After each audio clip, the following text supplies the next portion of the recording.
Good afternoon. This is Mark Salazar from the Hard Knocks Game Fluency Program. I'm located over here at the Lucero Library right here at Patrick Lucero on the east side.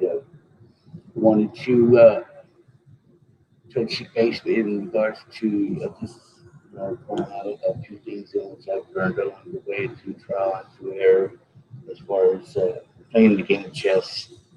You know, a book that was recently donated to me. It's called Chess Player's Bible. It's a second edition, but this is a book that, like I said, for some reason, for it fell in my hands, and I opened it up and I was actually able to learn a few things. Quite a few things thus far. But if you got these big readers out there, that's definitely a good book to read. Um, I remember the last time in which I presented, I had showed you guys a unique board, a board of my own. But I think this one's a little bit more simplistic, because again, it's labeled as far as like the rows, as far as like this the certain stages, certain ranks in which they have, and also the columns as well.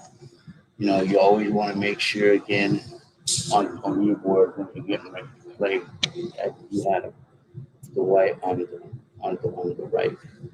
The light on the right is where you start it. A lot of times you might see the board put like this, and then shows that the board is actually wrong. Actually this way. There's actually 64 squares again to a chessboard. But every step in which you take, you're advancing towards the you know towards the enemy.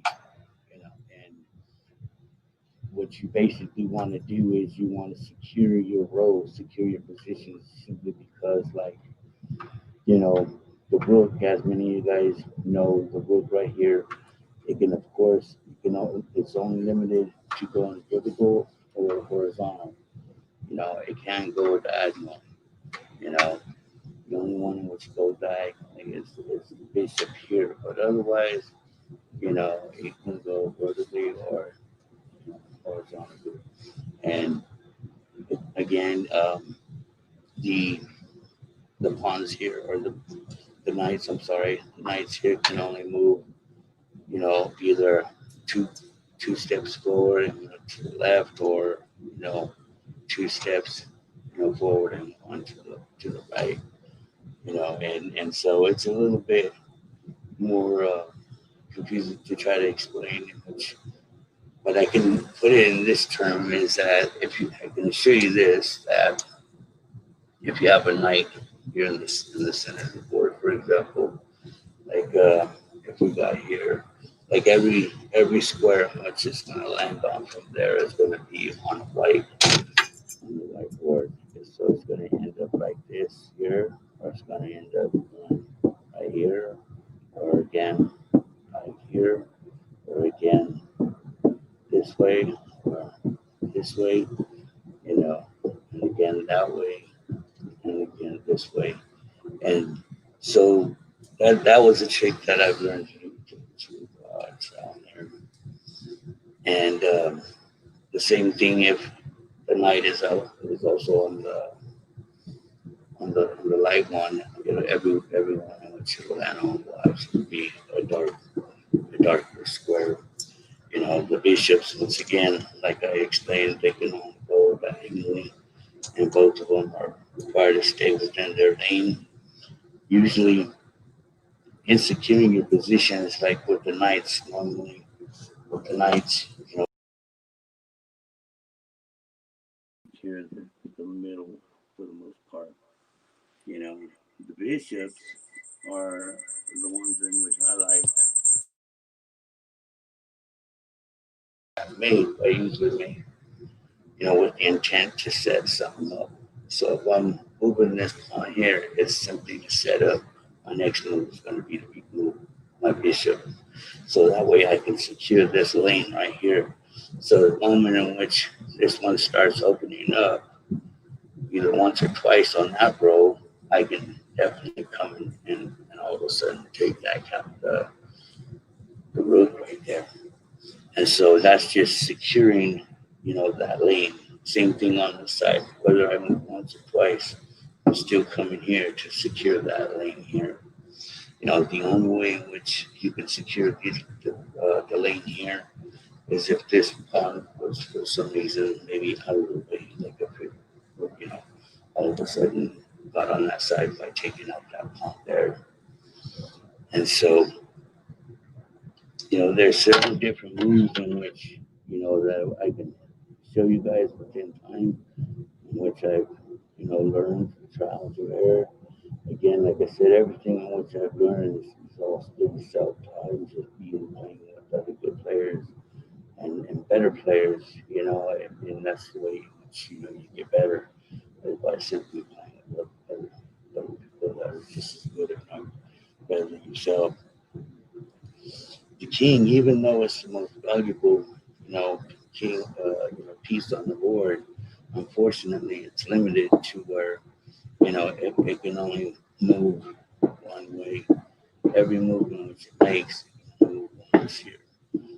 Unfortunately, now the queen, again, like I've emphasized before, the queen is the most powerful piece on the board, and she can do anything, pretty much anything in which, any other piece on the board can do, with the exception of the knight.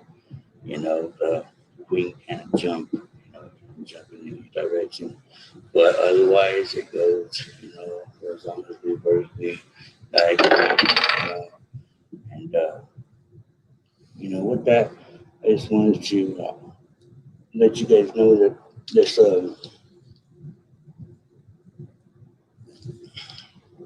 excuse me, if there's an opportunity for many of you guys, if you get a chance to come down to the skate park, and if you guys want to, be able to play with some of the other kids that go over there, usually bring a couple of chessboards and set them up outside, just because the way this COVID has been operating and stuff like that. Unfortunately, we can't have a big group of kids like we once did have up in here, playing chess and things like that, asking questions, because it's a lot easier to explain things in person, because every game is going to differ. Every battle differs, just like in life, and you got to be selective in your battles. Not every battle has to be, fought out, and sometimes, the best way to, to win a battle is to simply take its power by taking away your attention, and so, with every move, you don't always have to engage, but you always want to be thinking 2-3 steps ahead, and always keep in mind that the enemy of logic is emotion, because there's a lot of kids in which I see make impulsive decisions, and they want to play this game as if they're playing checkers, and this is a thinking game, and it's one, challenging another and trying to see if you can outthink them and you can outsmart them, and then those are the ones that are a little bit more militant minded for the most part. With that, if anybody here, if you guys want to reach out, to me, you can always, get a hold of me through the Lucero library, or either on our Facebook, page, which is our prevention and intervention program. And so, with that, I'll just close out. Looking forward to it. Eventually, at some point, getting able to sit here and play a game with somebody in person. Like, so if there's any challenges out there, I would love to be able to play a game, give an opportunity. Within, within the regulations and things of that nature, But I'm not the best player, but, I know that I'm confident in my abilities, But, and so I'd love to be able to play with anybody that's going to. And with that, I'm closing out. Thanks.